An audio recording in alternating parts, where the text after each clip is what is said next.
Calcitonin is the another hormone which is involved in the bone homeostasis. In this video, I'm going to tell you what is the physiological role of the calcitonin which is involved in bone homeostasis.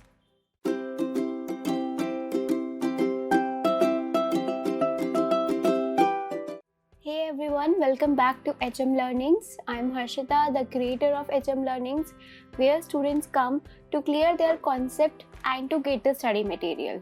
Make sure that you have subscribed my channel.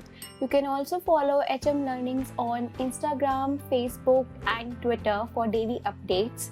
We also started uploading all our slides on the website known as SlideShare. You can easily download and clip our slides from that website. I will also share the link of this video slides in the description box. So you just need to click on the link and you will be on the SlideShare. So with this we will start our today's video, that is about the calcitonin. So calcitonin is the another hormone which is involved in the bone homeostasis apart from the vitamin D and the parathyroid hormone. The video on the parathyroid hormone as well as on the vitamin D is already out. So if you haven't watched it, please go and watch it because it is a part of a series of bone homeostasis and we are doing calcitonin, and after that I will make a cumulative video which is basically accumulating all the information and how these three hormones they interplay, how the three organs in our body they interplay, the interplay between these things to finally maintain the homeostasis of the bone. Okay, so I will share the link of both the parathyroid hormone video as well as the vitamin D video in the description box and in the I button. So with this, we just back to our video that is about the calcitonin. It is a peptide hormone, means protein hormone, and it is secreted and synthesized by the parafollicular cells of the thyroid gland. So there are follicles in the thyroid gland, and between these follicles there are certain type of the cells called as a parafollicle cells, also called as a clear cell. So these cells secrete the calcitonin as well as they synthesize the calcitonin, and they synthesize the calcitonin in the secretory pathway, and these are basically stored in the secretory vesicles. When the stimulus came, there will be a release of this calcitonin containing vesicles. Now, like every hormone, we need to know that what is the stimulus which leads to the secretion of a hormone. So similarly for the calcitonin, we need to know what is the stimulus.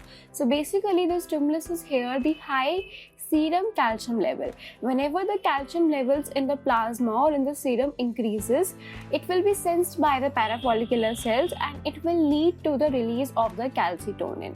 Now the calcitonin will act on its target organs, that is the bone and the kidney, to cause the decrease in the serum calcium level. We are going to see in the upcoming slide that how the calcitonin is going to act on the bone and the kidney, but just remember that it is stimulated by the increase in the serum calcium level and its function is to decrease the serum calcium level. Now when there is a decrease in the serum calcium level, it will cause the inhibition of the further calcitonin release. So this is an example of negative feedback regulation of the hormone secretion. So I again repeat that please go and watch the video on homeostasis if you haven't watched. In that video I have explained in detail the positive feedback as well as the negative feedback and the feed forward mechanisms, because these is the basic of physiology. Now with this, the physiological actions of the calcitonin. So basically calcitonin acts on the bone and on the kidney. On the bone, it basically acts on the osteoclast.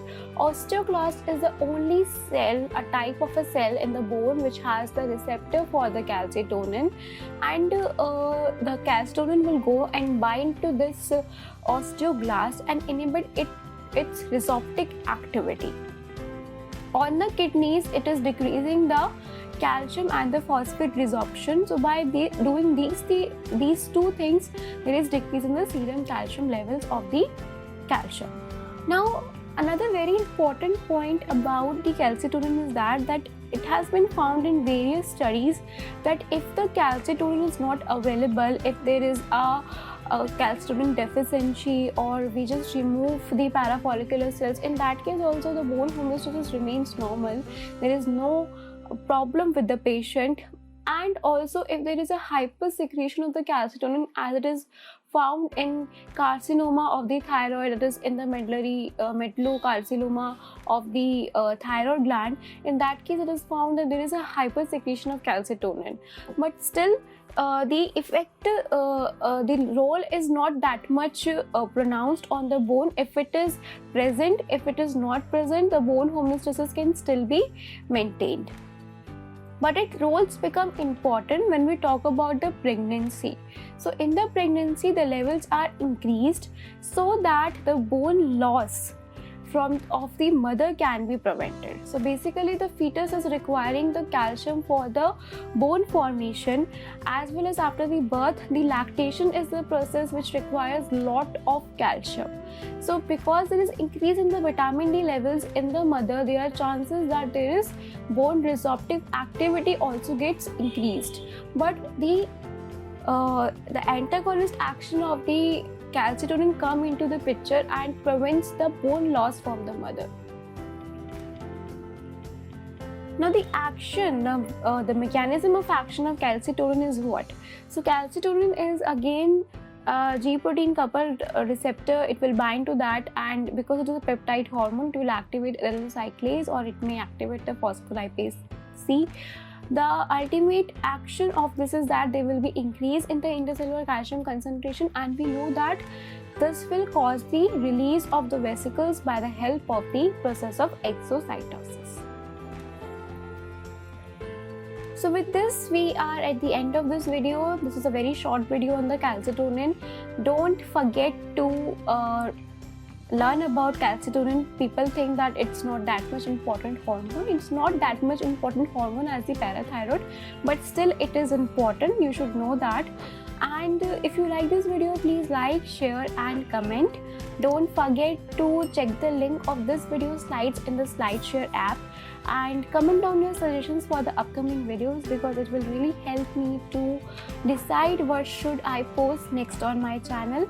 And you can follow us on Facebook, Instagram and Twitter. Stay safe in this COVID period, and till then, keep learning.